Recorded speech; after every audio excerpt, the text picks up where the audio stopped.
अस्सलाम वालेकुम friends, welcome to Asmat Khan technology.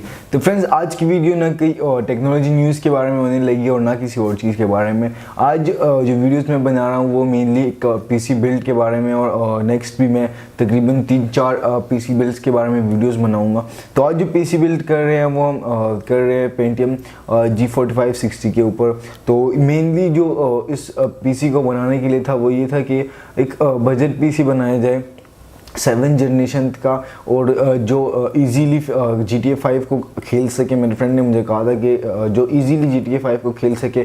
तो इसमें जो मैंने चीज़ें यूज़ की हैं और जो रैम्स और जो सब कुछ जो इसमें मैंने यूज़ किए वो सारे कैपेबल हैं GTA 5 को रन करने के लिए। तो चलिए जानते हैं कि वो कौन कौन सी चीज़ें हैं जिससे हम आज GTA 5 के लिए एक ऐसा पीसी बिल्ड करेंगे और हमने कौन सी रैम और कौन सी चीज़ें यूज़ की हैं। और इस पीसी में हम कोई ग्राफिक कार्ड नहीं यूज़ कर रहे हैं, वो आप पे डिपेंड करते हैं, आप पे बजट पे डिपेंड करते हैं कि आप कौन सा ग्राफिक कार्ड इसमें यूज़ करेंगे। तो चलिए फ्रेंड्स शुरू करते हैं। तो इसमें जो फर्स्ट पे हम यूज़ कर रहे हैं इस पीसी में वो हम प्रोसेसर यूज़ कर रहे हैं 7 जनरेशन का G4560। जो G4560 एक 3 MB कैश है प्रोसेसर है। कैपिटल 7 जनरेशन है, केबल एक का काफ़ी ज़बरदस्त है और ये सपोर्टेड है LGA 1151 स्टॉक का, तो काफ़ी ज़बरदस्त है। और इसकी प्राइस पाकिस्तानी मार्केट में तकरीबन 14,000 रुपीज़ तक है।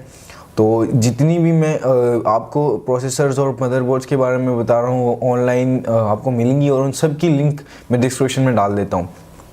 तो ये प्रोसेसर काफ़ी ज़बरदस्त है। 610 का HD इंटेल ग्राफिक है इसमें, तो मे भी ये GTA 5 को रन करने के लिए ईजीली है और ये 7 जनरेशन है। उसके बाद जो मदरबोर्ड हमने इसमें यूज़ किया है वो गीगाबाइट का H110M Intel stock LG 1151 motherboard use किया है, जिसकी प्राइस पाकिस्तानी मार्केट में 6,600 रुपीज़ है। सीजोन पे ये मिल रहा है और इसका लिंक मैं डिस्क्रिप्शन पे डाल देता हूँ। तो ये मदरबोर्ड DDR4 सपोर्ट करता है। इंटेल 7 और 6 जनरेशन दोनों के प्रोसेसर यूज़ करते हैं। इसमें जो हम प्रोसेसर यूज़ कर रहे हैं वो 7 जनरेशन का है बेसिकली। और इसमें एक इस बोर्ड में HDMI पोर्ट भी अपना लगा हुआ है। तो मे भी ये काफ़ी ज़बरदस्त और बजट मदरबोर्ड है GTA 5 को रन करने के लिए और 7 जनरेशन के प्रोसेसर को लगाने के लिए। अगर आप बाद में चाहते हैं कि आप अपना प्रोसेसर अपग्रेड करें 3rd जनरेशन iCore 3 को या iCore 7 या iCore 5 पे, तो वो आपकी मर्ज़ी है।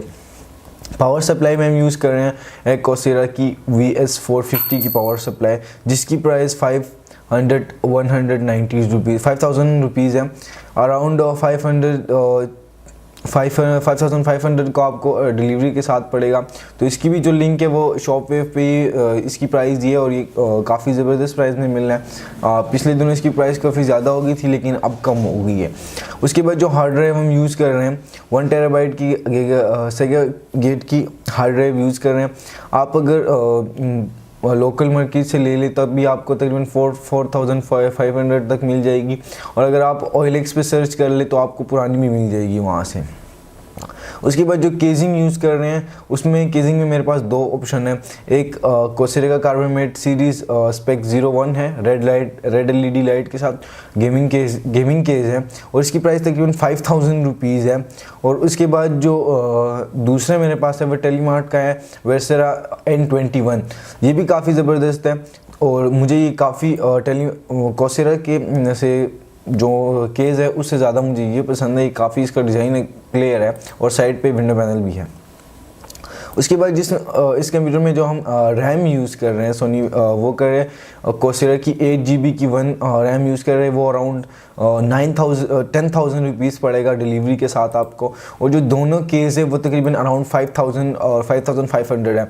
जो कोसेरा कार्बोमेट का सीरीज़ का केस है वो तकरीबन 5,000 रुपीज़ का है और जो टेलीमार्ट का है वो तकरीबन टेलीमार्ट टेक का है वो 5,300 रुपीज़ का है। और ये दोनों सीजोन पे है और इन दोनों के लिंक्स मैं डिस्क्रिप्शन में डाल देता हूँ।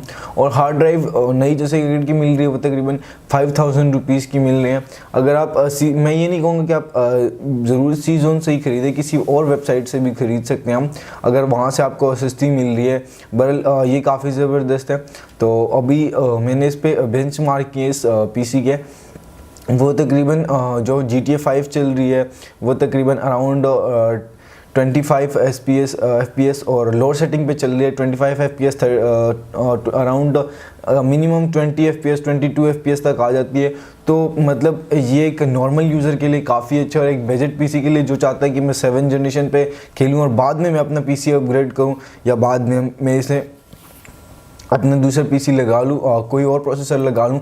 तो अगर फ्रेंड्स आपका बजट ठीक है और आप इसमें एक बजट ग्राफिक कार्ड लगाना चाहते हैं तो मैं आपको गीगाबाइट का 730 रिकमेंड करूँगा। उसकी प्राइस काफ़ी कम है, उसकी प्राइस तकरीबन 7,600 रुपीज़ है। DDR3 में आते हैं। तो अगर आप ये लगाना चाहते हैं एक बजट में और बाद में आप अपग्रेड कर सकते हैं तो ये गेमिंग के लिए 1080p तो नहीं लेकिन 720p पे अगर ये प्रोसेसर है तो 1080p पे GTA 5 नॉर्मली ज़बरदस्त चलेगी।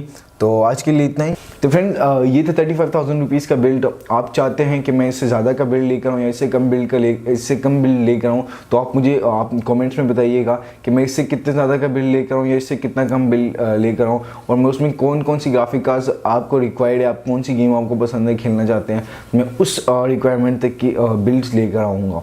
Thank you.